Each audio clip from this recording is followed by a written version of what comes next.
Okay, so the GOAT himself, Scott Snyder, decided along with DC to create this new crossover event called DCKO. And I've got to admit, it's pretty fucking peak. It is just straight fucking hands. The entire concept is basically just a tournament arc, but with DC characters.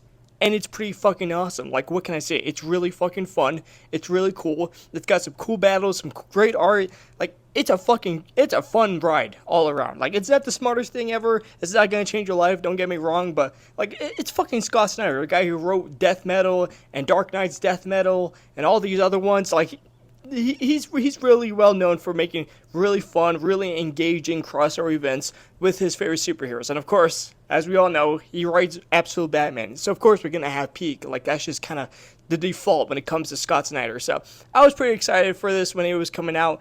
And what I gotta say is, it's great. It's fucking great. Like, it goes beyond my expectations. I've enjoyed every single issue, well, most issues, and I just think it's a lot of fun. So let's just get into it. Let's just do some, like, a little bit of background stuff. So basically, Darkseid, we all know what happened to Darkseid. He died, but actually he didn't actually die, and he actually put a bit of himself and a bit of Apocalypse in the Elseworld, which is now known as the Absolute Universe. And if he gains enough power, it will destroy both the mainline universe and the Absolute Universe, and he'll become like the main evil, destructive force of everything, basically. And so the DC characters find out there's this like little MacGuffin plot device that's also like alive, and so this thing basically says, "Listen, I can help you defeat Darkseid, but you guys have to fight each other to see who is worthy to, have me and whatever." And this thing is like really fucking evil. But yeah, basically, they decided to do a tournament arc because the evil orb thing that comes from Darkseid said they should, because if they don't, then they'll all fucking die. So that's how we got DCKO, and that's how we got these really cool fucking matchups that I think is really fucking fun. Now, the first round of this whole matchup was kind of weird. Originally, we all thought it was going to be like fighting matchups, but no, the first one was basically just a race to see who could like get these magical MacGuffins, like, I don't know, like Thor's hammer and shit like that. It's pretty okay. Like, most of the heroes and villains die this first match, so I mean, there's that. Not a lot to talk about there, not gonna lie, but hey, that was pretty fun. Superman loses his hand and gets shot up with kryptonite by Lex Luthor because he's back, and he's back to being evil again, despite the fact that he was good for like a good couple of issues of Superman, but that doesn't matter. You guys don't know about that because you never read Superman, but maybe I'll get into that later. But yeah, first round over, most of the heroes die, but we got a couple more. So, and now this is where we get to the actual good shit, the fun stuff, the fighting, the explosions, the fun. Yes, I'm talking about the actual versus matches. And yes, I know I'm going to say this once. I'm not going to talk about every single versus match because there are some that are more interesting than others, and honestly, I didn't read all of them. So yeah, I'm not going to talk about, if you have like a favorite versus match and I don't talk about it, I can't fucking help you with that, buddy. Sorry about that. I probably just didn't care about it. Like, I didn't read the Aquaman versus Hawkeye one, my bad. I didn't read the Cyborg one, my bad. Not really. I don't give a shit. But who cares, because the other ones I did read was pretty fucking peak. I enjoyed it a lot. Oh yeah, I forgot to mention, but Batman fucking dies in the first round, but he has like his own little side story, so maybe I'll make a video about that later on. But anyway, on to the first round. We got Superman versus Captain Atom. And my gosh, this shit is peak. It is just fucking fighting. It is just fucking hands, belt to ass. And of course, Superman wins, but the stuff that happens within the fighting is pretty awesome. You see, the first round, it's just your typical, superhero versus superhero. They fight, Captain Atom wins because, let's be real here, Captain Atom is pretty fucking OP. Like, he's like literally just a giant energy bomb. He's basically like a fucking supernova made into man. So I'm not surprised that he won the first round. Also, Superman was being Superman. He's like, oh, I can't fight my friends. I can't be brutal. I can't be violent. And that's not good. That's not good. That's not Superman. That's not hopeful and shit. But yeah, he gets beaten. So the second round is when things get interesting because there's 3 rounds to this, and when you win one round, you get to like turn into like any variation of yourself that's around from the multiverse. So we got Captain Atom, who's like super fucking powerful now, and now for Superman, he decides to use like one of his god forms that other power scalers love to use to wank Superman. The ones that nobody actually gives a shit about, but people talk about them when it comes to like power scaling communities. Yeah, he becomes Superman 1 million or whatever the fuck, who cares? But basically, we get to see like the most powerful versions of themselves fight again, and this time Superman wins. So good job, Superman. You managed to win one. And then the next one, the last round, Captain Atom decides to like use every single version of himself to turn into basically a fucking god at this point, like literally omnipotent. And Superman still manages to win. How? I kind of forgot, but don't worry, I'll put the page right here so you know how he won. But it's pretty cool if you think about it. It's really fucking cool. So yeah, Superman wins this one.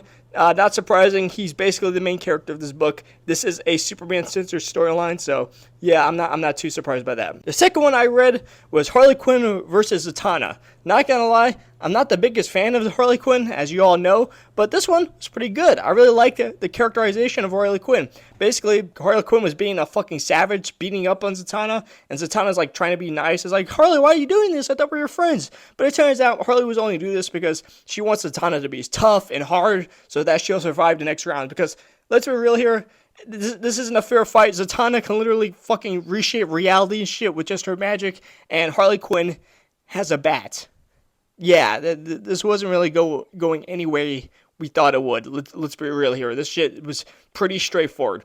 So yeah, Zatanna wins, but it was a pretty good storyline overall. It's very emotional. We got to see Zatanna cry over her friend because, Zatanna's a good person. She doesn't like hurting people.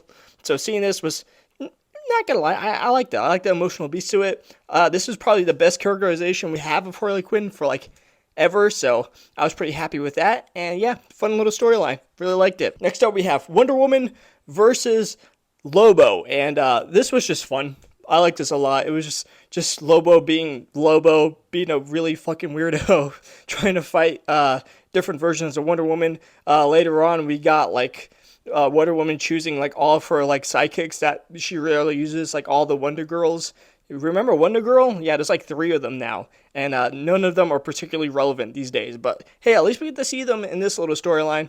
Also, the end is pretty funny. God basically just like, oh yeah, we don't want Lobo to win, so we'll just decide to ignore the whole contract of him not being able to die because Lobo like can't die or something, or at least he's not like allowed in heaven or whatever the fuck. It's complicated. It doesn't really matter. Basically, Wonder Woman wins. It's a bit of an ass pull, not gonna lie. It doesn't really make any sense, but it was pretty funny, so I'll take it. It was a good writing? Not really, but who fucking cares? It's a fucking tournament arc. It's just supposed to be dumb fun, so I don't give a shit. And the other one I read was Gardner versus the Flash, specifically Jay Garrick, the old Flash. And it was pretty good. I actually like this one a lot. Jay Garrick is older, obviously. He's not as powerful as the other Flashes. So him going up against probably the most aggressive Green Lantern we have was pretty cool. It was pretty interesting. First, Guy Gardner, he's being an asshole. It was like, okay, calm down, old timer. Time to take you back to the home. All that shit. And Jay Garrick, despite the fact that he isn't as powerful as all the other Flashes, he still gives Guy a run for his money. And I kind of like that. I kind of like how Guy learns to respect his elders and shit like that, even though it was pretty much a one-sided battle, just like Zatanna versus Harley. So we all knew what was going to happen. But still, I quite liked what happened here, so it was pretty funny to see that. And the last one I read was Joker versus Red Hood. And this one was basically the one we were all waiting for. Like, there was literally pages and pages of, like, this coming at the end of every single KO because we all wanted a Joker versus Red Hood rematch. And it kind of delivered, I'm not gonna lie. I really liked this one. It was basically just, Red Hood, like, being like, Joker, you don't own me. You didn't create me. I created me. I am my own villain, my own hero. You're nothing to me anymore. And basically Jason just finally coming to terms with who he is and realizing that neither Batman nor Joker created who he is. He is who he is. And I thought that was pretty good. Joker won at the end, and not gonna lie, that was kind of bullshit. Like, we literally see Jason kill Joker. But no, Joker apparently just has like a heart restarter or something, or whatever the fuck. It's retarded. It's fucking retarded. Let's be real. It's stupid. But I do like the emotional beats that happen in this little storyline. So I guess Red Hood won the moral victory. So good job, Jason. At least you won something. Sorry about your last book not going above one issue. Oof, that debacle was pretty fucking weird. But yeah, now we're into the next to last issue, and this is a team up battle. And this was pretty fucking epic. This is the time where we get to see Superman with fucking Patara earrings. That's why Shazam and Superman got together and basically fucking fused, and we got this.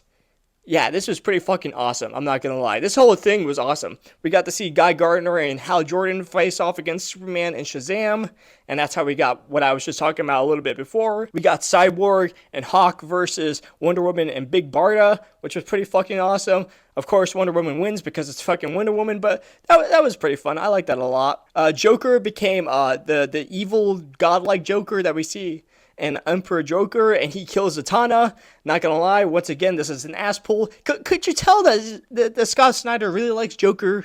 Could you tell that? Like, even, like, come on, dude. Like, we get it, you like Joker, he's like your ultimate villain, but really?